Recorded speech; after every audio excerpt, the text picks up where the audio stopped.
Hello बच्चों। Motion in straight line का ये लास्ट वीडियो है और इस वीडियो में हम लोग क्वेश्चन नंबर 43 से लगाए क्वेश्चन नंबर 53 तक सॉल्व करेंगे और इस वीडियो को कंप्लीट करेंगे, है ना। आप जानते हैं कि हम लोग इस वीडियो में हर एक क्वेश्चन को डिटेल में सॉल्व कर रहे हैं, जिसकी वजह से थोड़ा टाइम लग रहा है ना यार। तो मैं क्या कर रहा हूँ ना, हर चैप्टर का 3-4 वीडियो बनाऊंगा, जिससे आप को कोई दिक्कत ना हो देखने में, वीडियो ज़्यादा लंबा नहीं होगा। ओके, चलो यार क्वेश्चन नंबर 43 देखते हैं। हाँ, 43 नंबर क्वेश्चन क्या बोलता है यार। 43 नंबर बोलता यह है कि a body drop from A height H with initial velocity zero.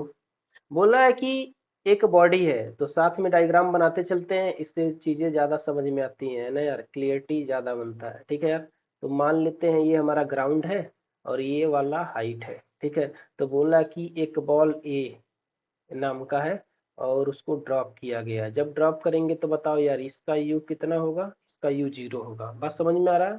ठीक है, इसका यू जीरो होगा। आगे क्या बोला सवाल में, strike the ground with a velocity 3 meter per second. तो यही बॉल जब नीचे गिर के आता है ना भाई, इस तरीके से, तो ये जो ग्राउंड पे जब टकराता है तो इसका जो स्पीड बन जाता है ना, वो बन जाता है 3 मीटर पर सेकेंड का। अच्छा, आगे सवाल में क्या बोल रहा है कि another body of same mass, एक दूसरा बॉडी है जिसका मास सेम है, उतना ही है, drop from the same height, उसी हाइट पर से उसे भी ड्रॉप किया गया है, with initial velocity 4 metre per second. लेकिन इसका जो इनिशियल वेलोसिटी है ना भाई, वो है 4 मीटर पर सेकेंड, यानी इसका जो यू है वो है 4 मीटर पर सेकेंड का। अच्छा, आगे क्या बोला इन्होंने, the final velocity of second mass, है ना। तो सेकेंड मास का फाइनल वेलोसिटी क्या होगा, मतलब जब बी वाला यहाँ पे आके टकराएगा ना, यहाँ पे, तो इसकी फाइनल वेलोसिटी क्या होगी। तो इसकी फाइनल वेलोसिटी हमने वी डैश मान लिया और यही हमको निकालना है। यही क्या है यार, पूछा है कि विच स्ट्राइक द ग्राउंड, तो इसका फाइनल वेलोसिटी क्या हो जाएगा। तो यार तुम बताओ, इस बिल्डिंग का हाइट क्या है, एच हमने मान लिया, हमें ये भी निकालना, वी डैश निकालना है। तो तुम खुद सोचो यार, अगर मुझे यू पता हो जाए, अगर किसी तरीके से एच पता हो जाए, तो मैं वी डैश नहीं निकाल सकता हूँ? निकाल सकता हूँ। लेकिन प्रॉब्लम यह है ना, हमें यू तो पता है लेकिन एच पता ही नहीं है। एच जब पता चल जाएगा तभी तो इस फार्मूले में रखोगे काम होगा ना। तो उसके लिए हम क्या करेंगे, एच पता करेंगे। अब एच कैसे पता करेंगे, उसके लिए हमें इंफॉर्मेशन बॉल ए दिया है, तो इसका यू भी पता है, इसका भी पता है, तो एच पता कर लेंगे। और यही सेम हाइट ये बॉल बी के लिए भी तो है, हम लगा लेंगे आसानी से, है ना यार। तो हम क्या करेंगे, सबसे पहले मैं यहाँ पे एक चीज लिखता हूँ कि ए बॉल से ना आप हाइट पता करो, है ना। तो लिख दो यहाँ पे कि बॉल ए से पहले एच पता करो। ठीक है यार, तो बॉल ए से सबसे पहले हम क्या पता करेंगे, एच पता करेंगे, हाइट पता करेंगे। उसके लिए मैं साइन कन्वेंशन पे ध्यान देना होगा। तो यार ऊपर की तरफ आपका जो मन करे वो ले सकते हो। ऊपर की तरफ क्या मानना चाहते हो, पॉजिटिव मानना चाहते हो, ठीक है यार मान लो, कोई दिक्कत की बात नहीं है। नीचे क्या मानना चाहते हो, निगेटिव मानना चाहते हो, मान लो, है ना। इसको ऊपर तुम नेगेटिव और नीचे पॉजिटिव मान सकते थे, ठीक है यार, कोई सवाल में फर्क नहीं पड़ेगा, आंसर हमेशा सेम आएगा। साइन कन्वेंशन पे हमेशा ध्यान देना, ठीक है यार। तो मैंने ऊपर प्लस माना है और नीचे क्या माना है, माइनस माना है। ठीक है यार, तो इसको सॉल्व करते हैं। तो सबसे पहले बॉल ए से हम पता करते हैं एच, बॉल ए से एच पता करेंगे, तो उसके लिए मुझे इक्वेशन लिखना पड़ेगा, भी स्क्वायर बराबर यू स्क्वायर और -2 GH। ये -2 GH क्यों, क्योंकि जी हमेशा कहाँ लगता है, नीचे की तरफ, इसीलिए जी के लिए माइनस हमने लगा दिया, तो हमारा इक्वेशन ये वाला बन गया है। अच्छा, भी क्या है, 3 है, तो 3 का स्क्वायर करेंगे बराबर यू कितना भाई, 0 है, -2, और जी की वैल्यू 10 है, और यहाँ पे एच की वैल्यू कितना है, एच ही तो हमको निकालना है। अच्छा, 3 का स्क्वायर कितना होता है, 9 होता है। यहाँ पे बचेगा हमारे पास -20 इंटू एच।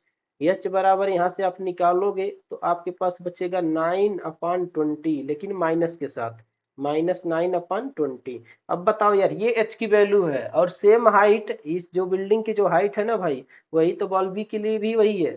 तो हम दूसरे इक्वेशन से इसका इस्तेमाल करके निकाल लेंगे। तो आओ यार, हमें निकालना क्या है, वी डैश की वैल्यू। तो ये वी डैश का स्क्वायर बराबर यू डैश का स्क्वायर और -2 GH, है ना, ये एच है भाई। थोड़ा स्टाइल में बन गया है ना। तो हम निकालेंगे v डैश का स्क्वायर, यहाँ पे u कितना है, ये बॉल बी के लिए, बॉल बी के लिए 4 है यार, तो 4 का स्क्वायर -2 इंटू जी की वैल्यू 10, एच की वैल्यू हमने क्या निकाला अभी अभी -9/20, है ना, ये चीज है। ठीक है यार, आओ थोड़ा कैंसिल करते हैं। अब तुम बताओ, ये 2 और 10 मिलके 20 हो जाएगा, और 20 20 ऊपर नीचे बन गया तो कैंसिल हो गया। फिर ये माइनस इस माइनस को मिला के ना प्लस बना देगा, तो हमारे पास यहाँ पे जो बचने वाला है ना भाई, तो हम निकालेंगे तो v डैश का स्क्वायर बराबर 4 का स्क्वायर 16 और माइनस माइनस प्लस, और ये बन गया 9। तो v डैश का स्क्वायर बराबर 25 आ गया। इसका मतलब v डैश की वैल्यू कितना आएगा, 5 मीटर पर सेकेंड, क्योंकि ये स्क्वायर है ना, इधर जाएगा स्क्वायर रूट बनेगा, तो 5 आंसर आ जाएगा। समझ में आ रहा है? ठीक है यार, तो कौन सा ऑप्शन हमारा सही लग रहा है, ए वाला, तो ए वाला मारेंगे, आगे बढ़ेंगे। अच्छा, आपके दिमाग में चल रहा होगा ना कि क्या साइन कन्वेंशन बदल दूं तो हमारा काम हो जाएगा। बिल्कुल सही बात है, कोई दिक्कत नहीं है, उससे भी सवाल सॉल्व हो जाएगा। तो साइन कन्वेंशन चेंज करना चाहते हो यार, तो चेंज भी कर सकते हो। ठीक है यार, साइन कन्वेंशन हम चेंज करेंगे इस बार, है ना। साइन कन्वेंशन चेंज करने के बाद इस सवाल को सॉल्व करेंगे। तो मैं क्या करता हूँ, मैं फिर से एक बिल्डिंग बना देता हूँ भाई इस तरीके से, और फिर बोल देता हूँ कि ये बॉल ए था और बॉल बी था, ये बॉल ए था और ये बॉल बी था। ठीक है, ये इसे u बराबर 0 से फेंका गया, u इसका 0 था, और जब यहाँ पे आके टकराया तो इसका भी जो था वो था 3 मीटर पर सेकंड का।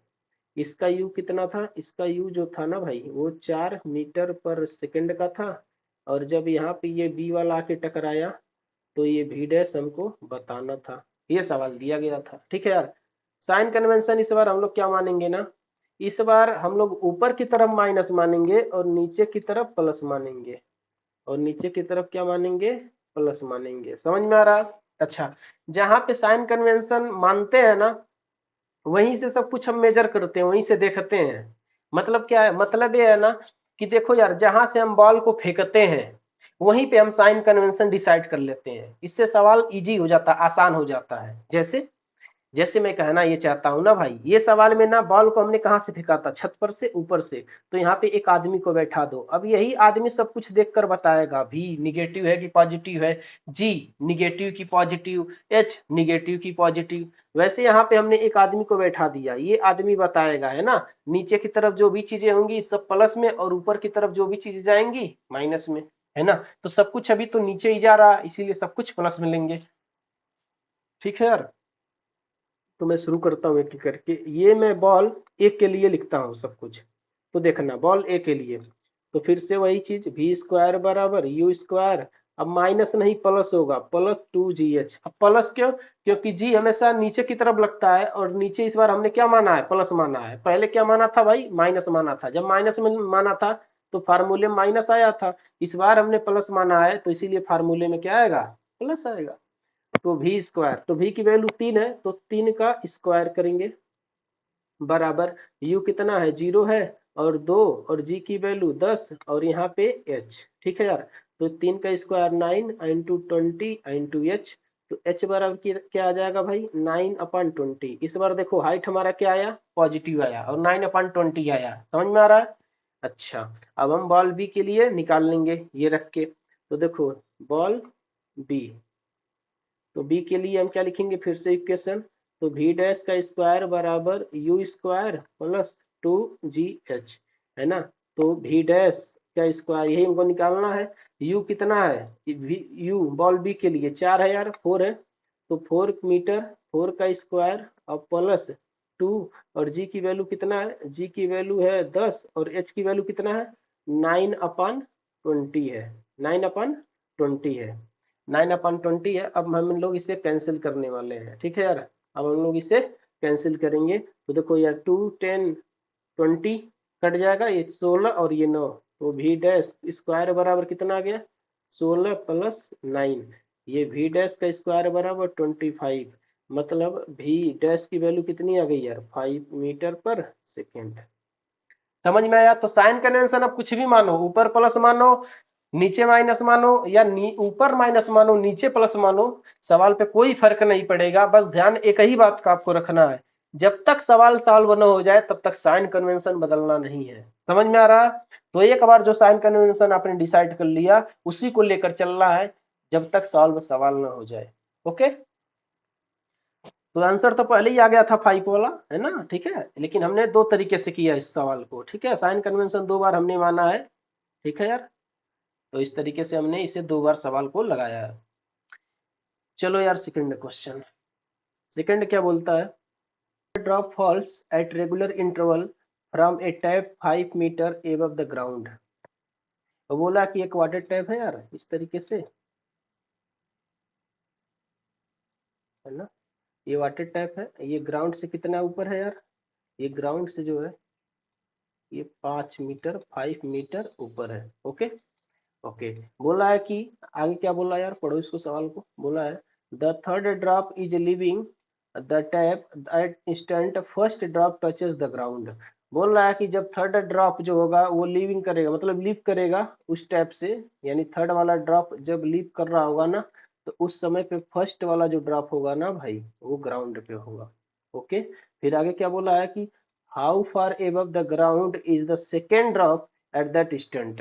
वो बोल रहा है कि सेकेंड ड्रॉप जो है इस समय पे ग्राउंड से कितना दूर होगा, यानी ये वाला, ये सेकेंड वाला ड्रॉप है यार, सेकेंड वाला, ये बोल रहा है ये कितने हाइट पे होगा ग्राउंड से, ये सवाल में पूछा गया है।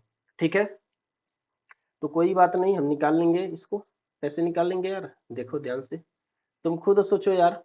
ये फर्स्ट ड्रॉप ऊपर से लगा है, नीचे तक आने में समय कितना लिया होगा, सबसे पहले टाइम निकाल लेते हैं, है ना? तो हम जानते हैं यहाँ पे u क्या होगा यार, 0 होगा क्योंकि फ्री फॉल कर रहा है ना? और हर एक drop equal interval of time ले रहा है, तो सबसे पहले हम फर्स्ट वाले का टाइम निकालते हैं। तो फर्स्ट वाले का हम क्या करेंगे भाई, टाइम निकालेंगे, है ना? तो मैं लिखूंगा यहाँ पे फर्स्ट ड्रॉप का जो टाइम, कितना टाइम लेगा, समझ में आ रहा है? तो मैं इसको निकालने वाला हूँ, यहाँ पे मैं लिखता हूँ। तो फर्स्ट ड्रॉप का जो टाइम लेगा वो कितना लेगा, और इसको सॉल्व करने के लिए ये से बराबर हम लगाएंगे U T plus half G T square. तुम सोचोगे कि यहाँ पे जी प्लस क्यों लिया हमने, क्योंकि साइन कन्वेंशन हमने कैसे लिया है, ऊपर की तरफ माइनस और नीचे की तरफ हमने ले लिया प्लस ले लिया। ठीक है यार, तो कोई दिक्कत की बात नहीं है। यस हमारा कितना है, 5 मीटर है, क्योंकि 5 मीटर ही तो चला है फर्स्ट ड्रॉप।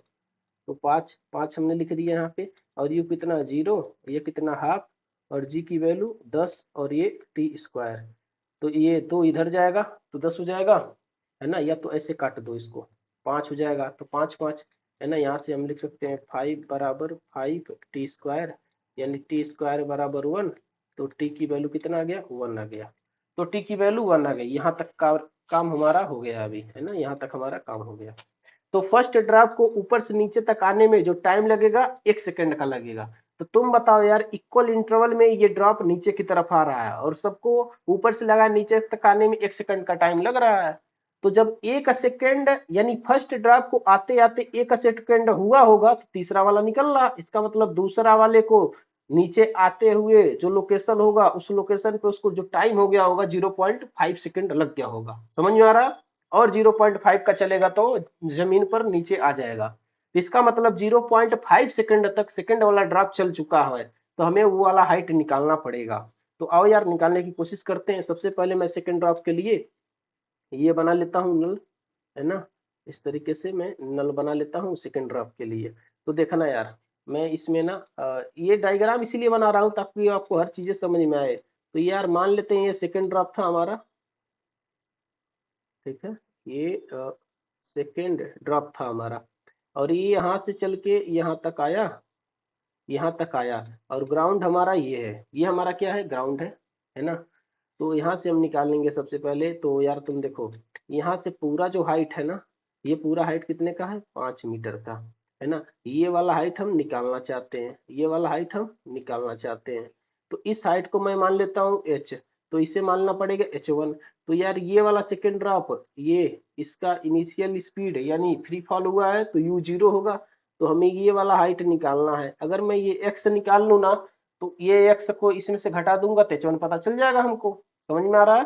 ठीक है, तो ये हाइट हमको पता चल जाएगी आसानी से। तो मैं x निकालूंगा, तो x कैसे निकलेगा यार, तुम खुद देखो। फिर सेकेंड वाले ड्रॉप के लिए, है ना? तो ये सेकेंड ड्रॉप, सेकेंड ड्रॉप के लिए मैं लगाऊंगा एस बराबर यू टी और plus half G T square.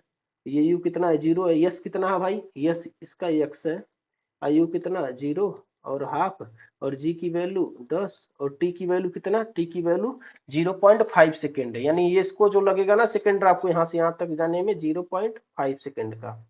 ठीक है, तो 0.5 सेकेंड। तो x बराबर यहाँ पे 2 से काटो इसको तो आ जाएगा 5, तो 5 और मल्टीप्लाई 0.5 का स्क्वायर 0.25, स्क्वायर मल्टीप्लाई करोगे 1.25। तो x जो डिस्टेंस आया कितना आ गया 1.25 का। हमें क्या निकालना है यार, हमें ये निकालना है h1 निकालना है, ग्राउंड से सेकंड का डिस्टेंस निकालना है, सेकंड ड्रॉप का।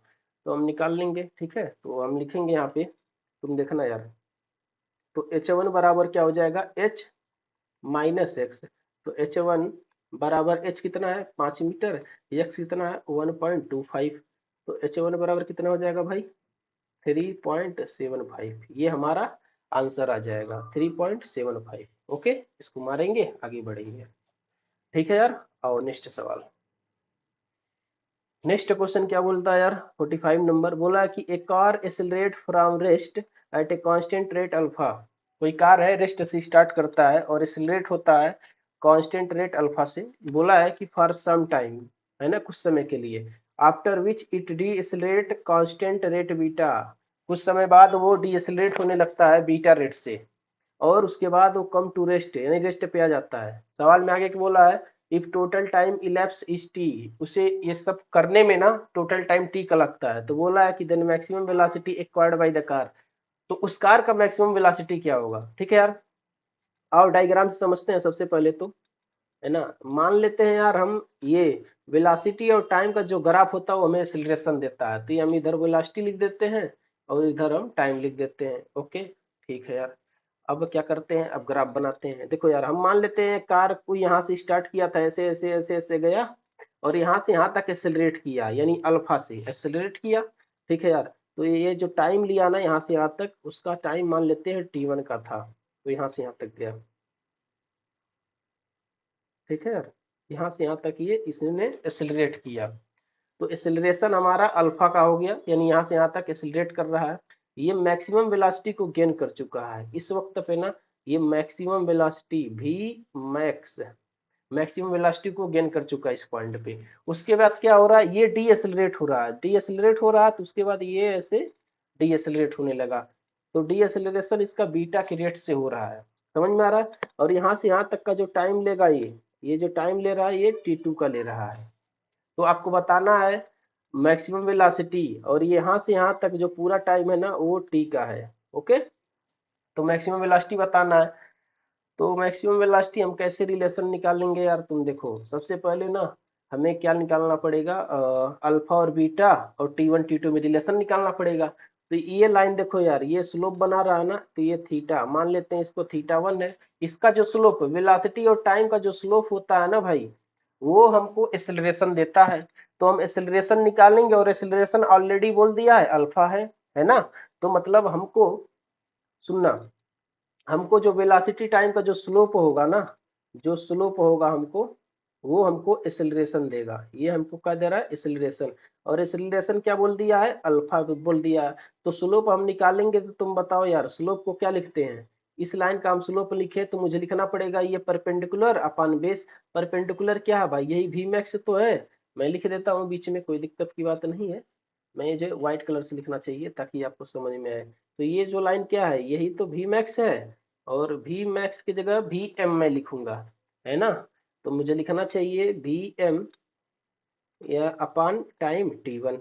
वैसे ही वो दूसरे लाइन का स्लोप निकालो यार, इस वाली लाइन का, इस वाली लाइन का जब हम स्लोप निकालेंगे, मान लेते हैं इसका स्लोप थीटा2 है। ठीक है यार, इसका स्लोप जब निकालेंगे तो स्लोप, तो डी एसेलरेशन हमको दे रहा है, और ये कितना है भाई बीटा है। तो फिर से वही चीज, इसका मैक्सिमम वेलोसिटी यानी परपेंडिकुलर, और बेस क्या है ये टी2 है। तो परपेंडिकुलर क्या वी एम, और बेस क्या है टी2 है। समझ में आ रहा, टोटल जो टाइम इलेप्स हो रहा है ना वो टी का है, तो टोटल टाइम टी का लगने वाला है ना। तो काम क्यों नहीं कर रहा यार, वो लैग कर रहा थोड़ा सा। तो टोटल टाइम कितने का लग रहा है, टी का लग रहा है, तो हम लिखेंगे टी बराबर ये T1 और प्लस T2, है ना। तो सबसे पहले हमें T1, हमें जो रिलेशन है ना T1 T2 के फॉर्मेट में नहीं है, अल्फा बीटा के फॉर्मेट में, तो यहाँ से मैं T1 निकालूंगा। तो तुम देखना यार, यहाँ से मैं लिख सकता हूँ T1 बराबर Vm अपान अल्फा, ये पहली चीज। और दूसरी चीज यहाँ से मैं लिख सकता हूँ T2 बराबर Vm अपान बीटा, ये चीज, ये दोनों मैं लिख सकता हूँ। तो T बराबर ये Vm अपान अल्फा और प्लस ये हो जाएगा Vm अपान बीटा, ये चीज हो जाएगा। ठीक है यार, इसको और सॉल्व करते हैं। तो T बराबर यहाँ से मैं क्या लेता हूँ, यहाँ से एलसीएम लेता हूँ, तो Vm कॉमन हो जाएगा और यहाँ पे बचेगा ये अल्फा बीटा और अल्फा प्लस बीटा। हमें Vm निकालना है, तो Vm जब निकालेंगे तो यहाँ से देखना यार, तो Vm बराबर हो जाएगा ये अल्फा टी इधर जाएगा, तो alpha beta into T upon alpha plus beta नीचे आ जाएगा, अल्फा प्लस बीटा नीचे आ गया। ये कौन से ऑप्शन से मैच कर रहा है, वही ऑप्शन सही हो जाएगा। कौन सा ऑप्शन है, अल्फा बीटा टी, ये शायद हमें लगता है डी वाला है। ओके, तो आप डी वाला मान लो, आगे बढ़ो यार। आओ नेक्स्ट सवाल 46 नंबर। ये क्या बोला है कि the velocity of train increases uniformly from 20 kilometer per hour to 60 kilometer per hour in 4 second. बोला है कि ऐसा है ना कि एक ट्रेन है यार, ठीक है यार, एक ट्रेन है और यूनिफॉर्मली वो मूव कर रहा है। एक ट्रेन मान लेते हैं ये है, पहले इसका स्पीड कितना था भाई 20 किलोमीटर पर आवर का, बाद में इसका स्पीड कितना हो जाता है, इसका स्पीड जो हो जाता है वो हो जाता है 60 किलोमीटर पर आवर का। और जो टोटल टाइम लगता है इसका यहाँ से यहाँ तक ये काम होने में 4 घंटे का लगता है, 4 आवर।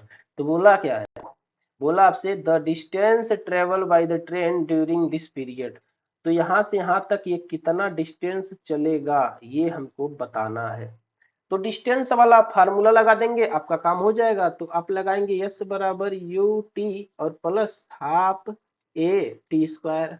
जैसे ये फार्मूला लगाएंगे तो मामला फंस जाएगा एक्सेलरेशन का, और एक्सेलरेशन आपके पास है नहीं। तो सबसे पहले आप क्या करेंगे भाई, आपको निकालना पड़ेगा एक्सेलरेशन। तो बगल में जाइए, एक्सेलरेशन निकाल के आइए, v बराबर u और प्लस ए टी से हम एक्सेलरेशन निकालेंगे। ऐसा हमने क्यों किया, क्योंकि हमको पता था, ये भी पता था हमको, ये u पता था। इसको भी बोलते हैं भाई लोग और इसे u बोलते हैं, और टाइम तो दिया हुआ है तो एक्सेलरेशन आसानी से आ जाएगा। तो v कितना भाई 60 ही है और u कितना है 20 है, और प्लस एक्सेलरेशन टाइम की जगह पे 4, ये इधर जाएगा तो 40 हो जाएगा। और यहाँ पे मैं 4a लिखूंगा तो a बराबर आ जाएगा, 4 से कटेगा 40, तो उसके बाद हम लिख सकते हैं 10 मीटर पर सेकंड स्क्वायर।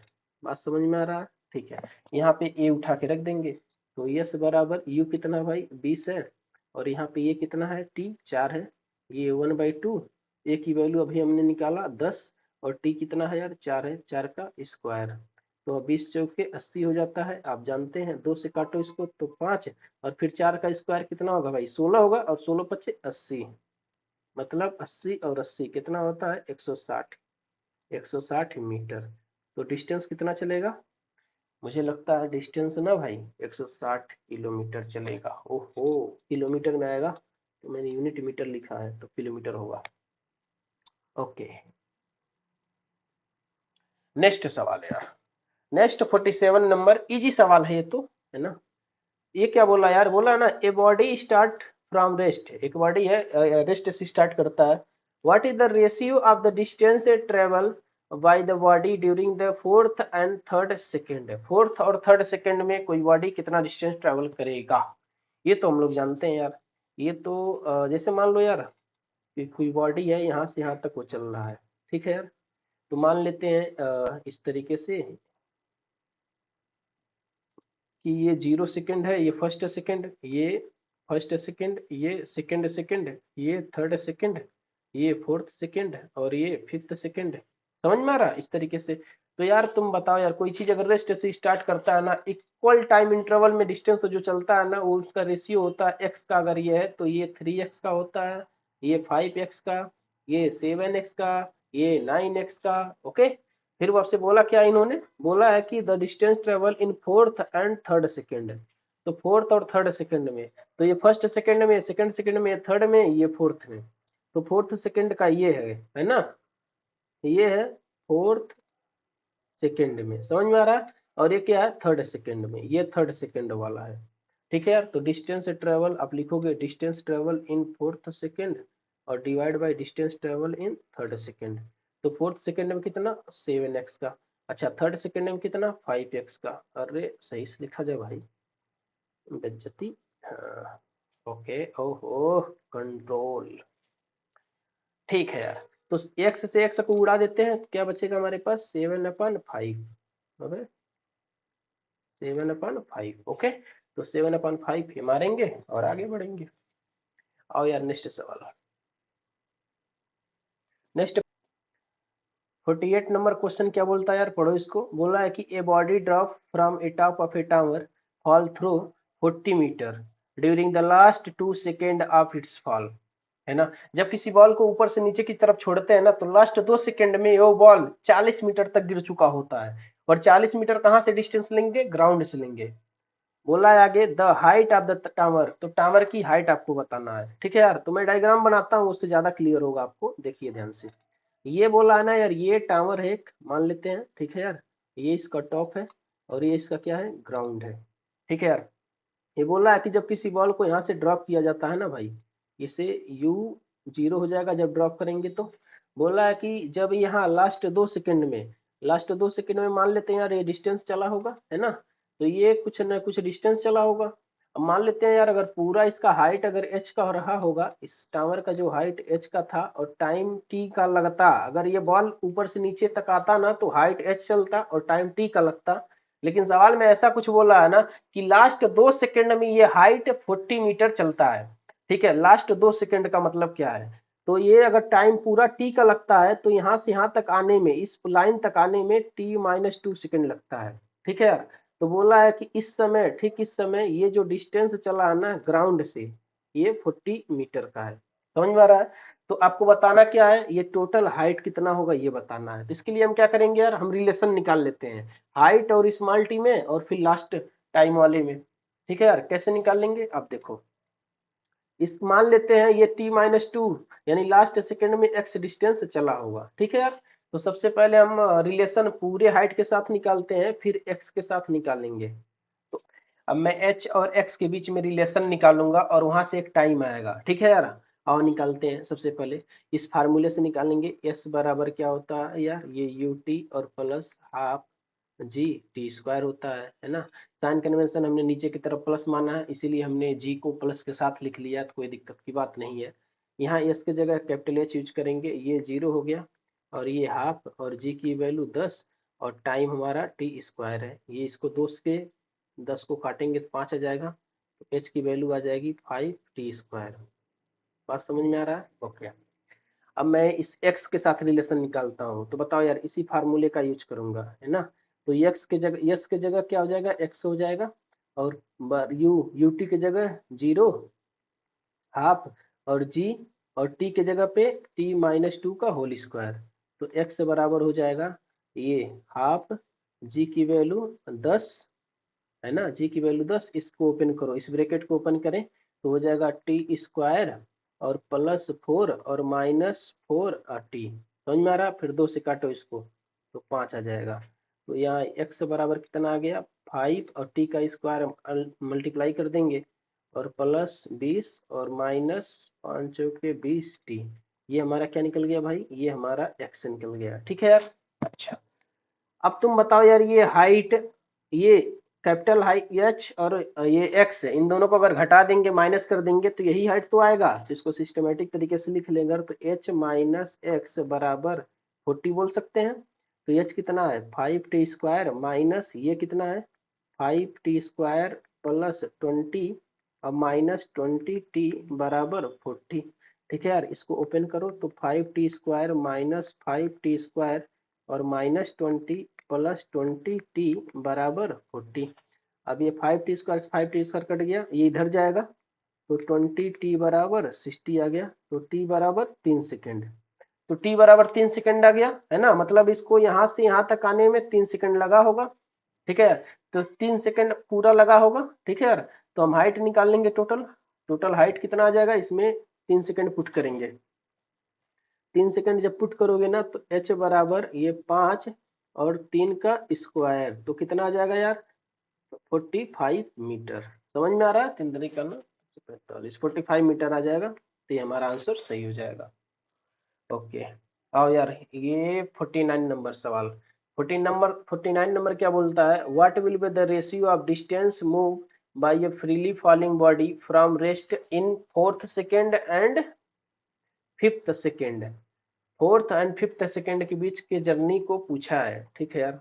तो इसको हम इस तरीके से बना लेंगे इसे। तो यार ये वही बात हो गई ना फिर तो, ये first second, second second, third second है ना, 4th 5th। तो इसमें अगर x चलता है तो इसमें चलेगा 3x, इसमें चलेगा 5x, और इसमें चलेगा 7x, इसमें चलेगा 9x। बोला है ना डिस्टेंस ट्रेवल इन 4th सेकेंड और 5th सेकेंड। ठीक है, तो 4th सेकेंड में कितना चला, 4th सेकेंड में ये फर्स्ट सेकेंड में, ये थर्ड सेकेंड सेकेंड में, ये थर्ड सेकेंड में, और ये 4th सेकेंड में। ये चला है 4th सेकेंड में, ठीक है, और ये चला है 5th सेकेंड में। तो यार ये 4th में कितना है, 4th में है 7x, और 5th में कितना है 9x। एक्स एक्स को काट दो तो 7/9, तो 7/9 ये आंसर हो जाएगा। नेक्स्ट क्वेश्चन यार, नेक्स्ट क्वेश्चन है 50 नंबर सवाल। ये क्या बोलता है, पढ़ो इसको। बोला है कि a car is moving along a straight road with a uniform acceleration. It passes through 2 points P and Q separated by a distance with velocity 30 km per hour and 40 km per hour respectively. The velocity of the car midway between P and Q is, है ना। ये सवाल मैं समझाता हूँ आपको। जैसे बोला है ना कि ऐसा है कि एक कार है, वो 2 पॉइंट को पास कर रहा है। एक पॉइंट P है और यहाँ पे जो पॉइंट है ना वो Q है, ठीक है। यहाँ पे जब गाड़ी था तो इसका स्पीड जो था ना भाई, इसका स्पीड था 30 किलोमीटर पर आवर का, और यहाँ पे जब गाड़ी आया तो उसका स्पीड हो गया कितने का, 40 किलोमीटर पर आवर का। बोला कि बीच में कोई मिड पॉइंट है, इसे मिड पॉइंट मान लेते हैं, है ना। तो बोला यहाँ पे जो इसका स्पीड होगा वो कितना होगा, ये हमको बता दीजिए। ये बताइए मिडवे में स्पीड कितना होगा, ये बताइए। तो हम जानते हैं यार, हम निकाल लेंगे आसानी से कि मान लेते हैं इसका पूरा यहाँ से लगा यहाँ तक का जो डिस्टेंस था वो पूरा इसका था, यहाँ से यहाँ तक। तो हम सबसे पहले एक्सेलरेशन पता कर लेते हैं।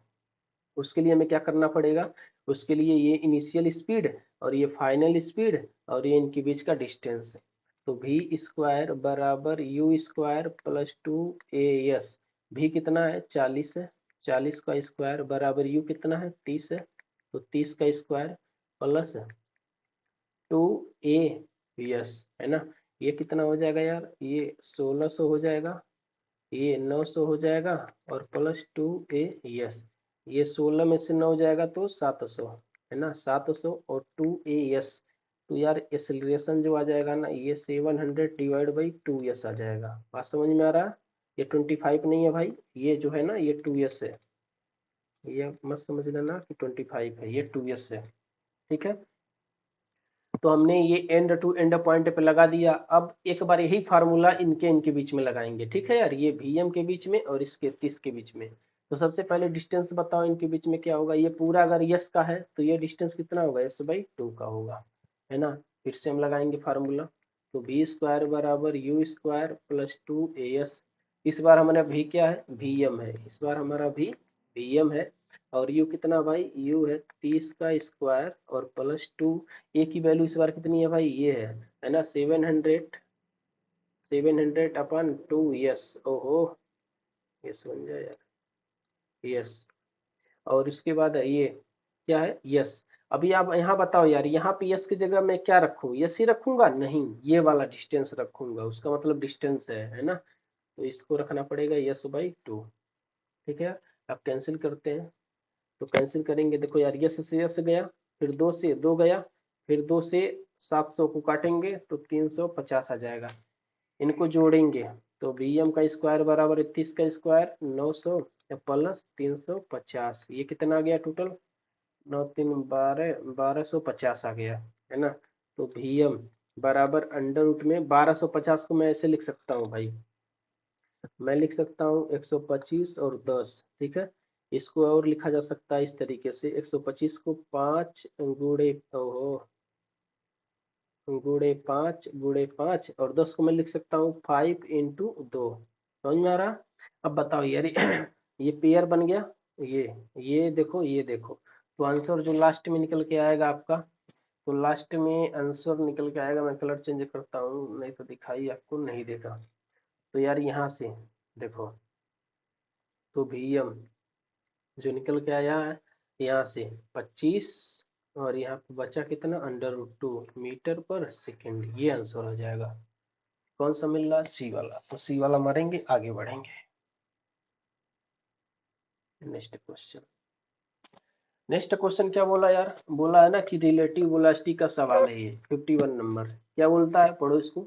बोला है कि Preeti reaches the metro station and found that the escalator was not working, she walk up the stationary escalator in time t1। है ना, एक लड़की है प्रीति, जो मेट्रो स्टेशन पे जाती है ना, उसको पता चलता है जो एक्सलेटर है, ठीक है, जो सीढ़ी की तरह बना रहता है ना, वो जो चलता है आगे की तरफ, तो जो एक्सीलेटर है वो वर्क नहीं कर रहा था, तो जो प्रीति है उस पे चलने के बाद एक एंड से दूसरे एंड पे पहुंचती है, तो टाइम t1 का लगता है।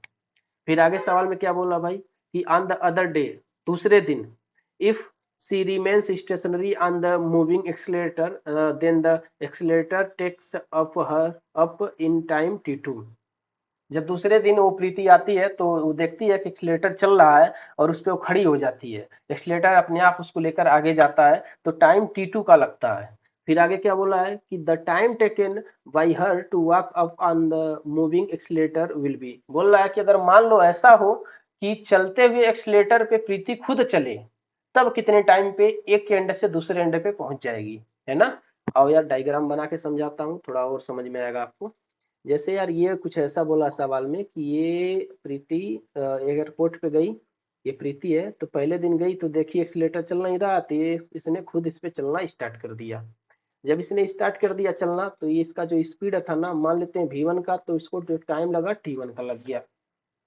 अगले दिन क्या होता, अगले दिन फिर प्रीति आती है और देखती है कि एक्सीलेटर इस बार चल रहा है, तो उस पे खड़ी हो गई। फिर ये जो है प्रीति ना इस पे खड़ी हो गई, और जब खड़ी हो गई तो यार ये एक्सीलेटर जो है ना, इसको खुद लेकर जा रहा है आगे की तरफ v2 स्पीड से, तब ये यहाँ पे पहुंची t2 टाइम में। ओके। फिर उसके बाद ये सवाल में पूछा है ना कि मान लो कुछ ऐसा सीन हो जाए भाई, ये एक्सीलेटर है, अब प्रीति भी चले, यानी प्रीति भी चले आगे की तरफ और एक्सीलेटर भी चले, यानी मान लेते हैं यार ये प्रीति v1 की स्पीड से चल रहा है, और ये एक्सीलेटर जो है वो v2 की स्पीड से चल रहा है, तब जो टाइम लेता है वो टाइम कितना होगा, तो इसको मैंने t मान लिया।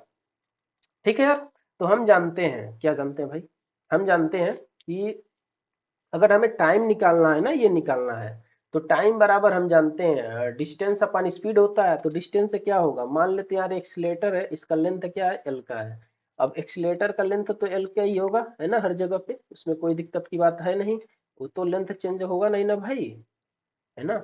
तो हम क्या करेंगे, हम निकालेंगे, हम तो टाइम निकालेंगे, तो टाइम बराबर क्या होता है, टाइम बराबर होता है डिस्टेंस अपॉन स्पीड, है ना। इसको मैं थोड़ा इधर लिखता हूँ।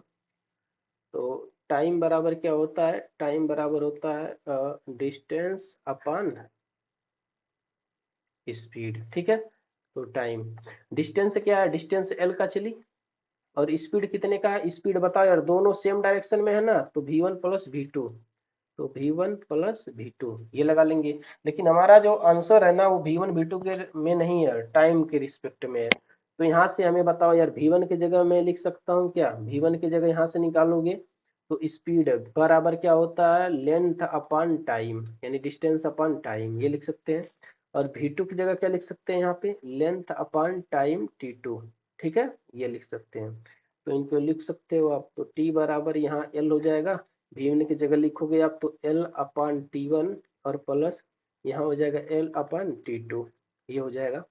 तो t बराबर यहाँ से l, और यहाँ से आप l को कॉमन ले लो, तो 1 अपॉन t1 और प्लस 1 अपॉन t2, ये हो जाएगा। हम क्या करेंगे यार, l को l से कैंसिल करेंगे। अब यहाँ से जो टाइम, ये t1 t2 ऊपर जाएगा, तो ये हो जाएगा t1 t2, और एलसीएम लेने के बाद नीचे बचेगा t1 प्लस t2। समझ में आ रहा, तो ये आंसर आ जाएगा। T1 T2 अपन T1 प्लस T2 T कौन सा मैच कर रहा है यार, बी वाला, ठीक है। Okay, next question. Next question है यार, ये 52 नंबर सवाल है, एक अच्छा सा सवाल देखते हैं यहाँ पे।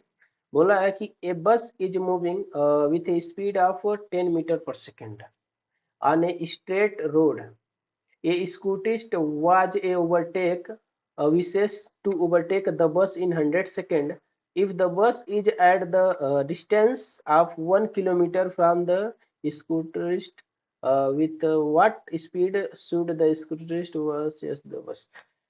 तो सवाल में ये बोल रहा है कि ऐसा है ना कि एक बस है भाई, यहाँ पे इन्होंने बोला कि एक बस है इस तरीके से, और बस आराम से ये 10 मीटर पर सेकंड की स्पीड से जा रहा है, और पीछे एक स्कूटर वाला है, ठीक है। ये पीछे क्या है भाई, एक स्कूटर वाला है, और स्कूटर वाला इसे चेस करना चाहता है, मतलब इसे क्रॉस करना चाहता है। तो मान लेते हैं इसका स्पीड v का है ना। जिस समय इसको क्रॉस करना चाहता है ना, वो टाइम जो होता है वो 100 सेकेंड में इसे क्रॉस करना चाहता है, ठीक है यार। टाइम दे दिया है आपको 100 सेकेंड। वो चाहता है कि 100 सेकंड में इसे पार कर लूं, और इस समय जिस समय ये सोचता है ना, उस समय इसकी जो डिस्टेंस है वो 1 किलोमीटर का होता है, 1 किलोमीटर का इस बस से, ठीक है यार। तो हम क्या निकालेंगे, हम रिलेटिव वेलोसिटी का इस्तेमाल करते हैं। तो देखो यार, ये भी रिलेटिव किस स्पीड से इसे क्रॉस करेगा, तो ये इसका भी है, इसका 10 है, तो v माइनस 10, यानी जो इनका अंतर होगा ना, डिफरेंस होगा, उसी स्पीड से इसको क्रॉस करेगा। और कितने डिस्टेंस को, रिलेटिव डिस्टेंस। यहाँ पे मैंने यस रिलेटिव लिखा है, तो रिलेटिव डिस्टेंस 1 किलोमीटर, 1 किलो मतलब 1000 मीटर।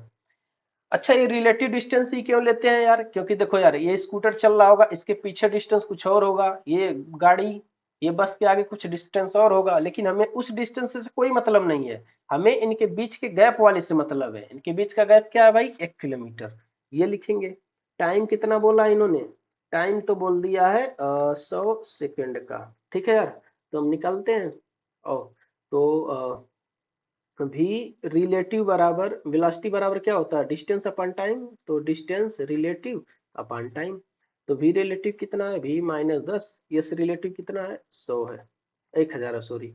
और ये कितना है डिस्टेंस, टाइम 100 का। एक जीरो से दो जीरो कैंसिल, तो भी माइनस 10 बराबर 10, तो भी बराबर 20 मीटर पर सेकेंड। ये कितना आ गया, 20 मीटर पर सेकेंड। कौन सा ऑप्शन सही हो जाएगा, 20 मीटर पर सेकेंड, ठीक है। अब ये रहा आपका लास्ट सवाल, ये लास्ट सवाल है यार, इसके बाद ये चैप्टर फिनिश हो जाएगा। 53 नंबर क्या बोलता है कि a train of 150 metre length is going toward north direction at a speed of 10 metre per second. साथ में डायग्राम बनाता हूँ। बोला है कि नॉर्थ डायरेक्शन होता क्या है यार, ये तो आपको पता है ना, मैंने बताया था आपको कि ऊपर की तरफ नॉर्थ होता है, नीचे की तरफ भाई साउथ होता है, इधर होता है ईस्ट, और इधर होता है वेस्ट। बोला है कि एक कोई गाड़ी है इस तरीके से, एक ट्रेन है ना। वो ट्रेन नॉर्थ की तरफ जाता है, समझ में आ रहा है। और नॉर्थ की तरफ कितनी स्पीड से जा रहा है, 10 मीटर पर सेकंड से। और इसका लेंथ कितने का है, इसका लेंथ जो है ना भाई, वो 150 मीटर का है, ठीक है। आगे सवाल में क्या बोल रहा है पढ़ो। बोला कि a parrot flies at the speed of 5 metre per second. एक पैरेट है, एक पैरेट है 5 मीटर पर सेकेंड से toward the south direction parallel to the railway track. वो रेलवे ट्रैक के पैरेलल जो है वो उड़ते हुए आता है साउथ डायरेक्शन में। साउथ डायरेक्शन मतलब ट्रेन के अपोजिट डायरेक्शन में। और इसका स्पीड कितना है, 5 मीटर पर सेकेंड का। आगे क्या बोला सवाल में इन्होंने, आगे बोल रखा है कि the time taken by the parrot to cross the train. यानी ये जो पैरेट है ना, ये जो पैरेट है, इस ट्रेन को क्रॉस करने में कितना टाइम लगाएगा, ये सवाल आपसे पूछा गया है। फिर से रिलेटिव वेलोसिटी का सवाल है यार। तो अब देखो ना, रिलेटिव वेलोसिटी तो भी रिलेटिव स्पीड, रिलेटिव कितना होगा, ये दोनों अपोजिट डायरेक्शन में है। जब अपोजिट डायरेक्शन में होता है ना, तो दोनों का स्पीड हम जोड़ लेते हैं। तो ये 10 और प्लस 5, तो 10 प्लस 5 कितना हो गया total, 15, 15 metre per second. Distance कितना है, यस रिलेटिव बराबर 150 मीटर। तो टाइम पूछा है, टाइम कितना लगेगा हम निकाल लेते हैं। तो टाइम बराबर क्या होगा भाई, डिस्टेंस रिलेटिव वाला और डिवाइड बाई भी रिलेटिव वाला। तो टाइम ये कितना है 150 है। 185 क्यों होगा, समझो इस बात को, क्योंकि पैरेट एक पॉइंट ऑब्जेक्ट है ना, और पॉइंट ऑब्जेक्ट के लिए पेरेंट क्या है भाई, पॉइंट ऑब्जेक्ट है, और पॉइंट ऑब्जेक्ट के लिए जो ऑब्जेक्ट का लेंथ होता है ना, जिसको पार करता है, वही उसका लेंथ बन जाता है रिलेटिव। तो यार ये कितना होगा, ये हो जाएगा 150। अरे नहीं यार क्या हो रहा है, 150 और ये भी रिलेटिव कितना 15, इसको काटोगे तो आ जाएगा 10। 10 सेकेंड आना चाहिए मुझे लगता है। ऑप्शन है क्या कोई, ठीक है यार, डी वाला ऑप्शन है और सही है। ओके, तो ये चैप्टर फिनिश हो गया भाई, है ना। अब हम लोग नेक्स्ट वीडियो में अगला चैप्टर शुरू करते हैं। Okay, thank you.